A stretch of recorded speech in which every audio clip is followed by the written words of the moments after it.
सन्माननीय व्यासपीठावरील आपल्या सगळ्यांचे लाडके नेते ज्यांचं आपण आता भाषण ऐकणार आहेत ते राजसाहेब, व्यासपीठावरील माझे सहकारी आणि मुंबई सहित महाराष्ट्राच्या कानाकोपऱ्यातून आलेले माता भगिनी बांधवांनो, अजूनही लोक येत आहेत. मला आज बाळासाहेबांची आठवण येते.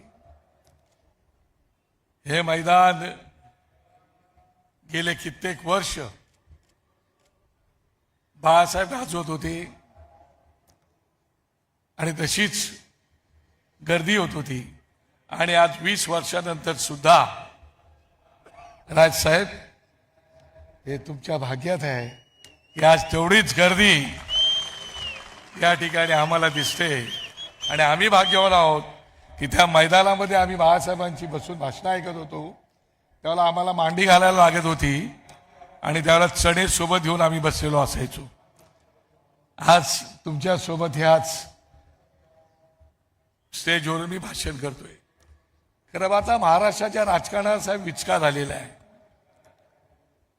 मला एवढंच कळतं की बाळासाहेबांनी मराठी माणसावरती, मराठी भाषेवरती आणि महाराष्ट्रावरती मनापासून प्रेम केलं.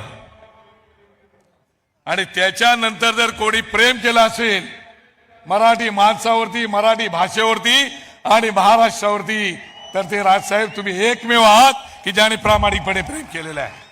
आणि म्हणून तुमचा आम्हाला अभिमान वाटतो. तुम्ही कधी इतर कुठल्या जातीचा, कुठल्या धर्माचा, कुठल्या प्रांताचा दुस्वास केला नाही.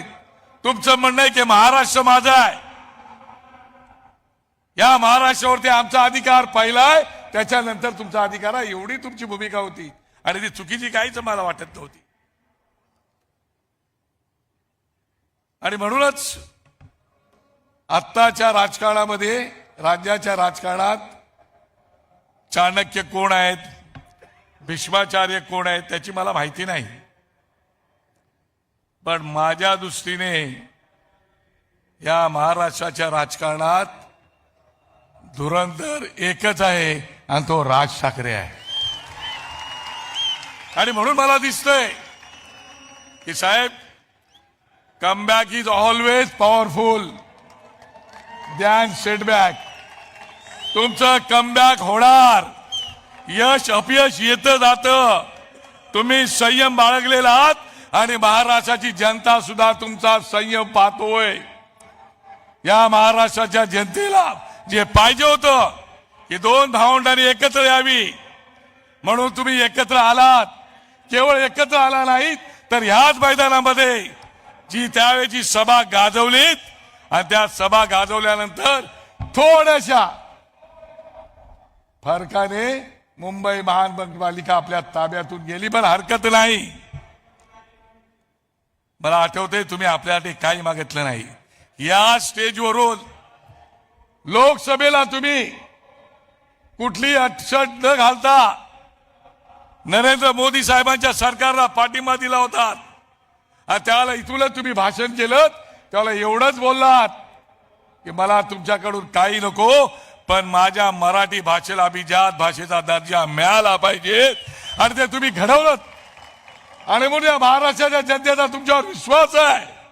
माझी तुम्हाला विनंती आहे, तुम्ही आता भाषण काय करणार आहात ते करालच, लोकांना मार्गदर्शन कराल साहेब.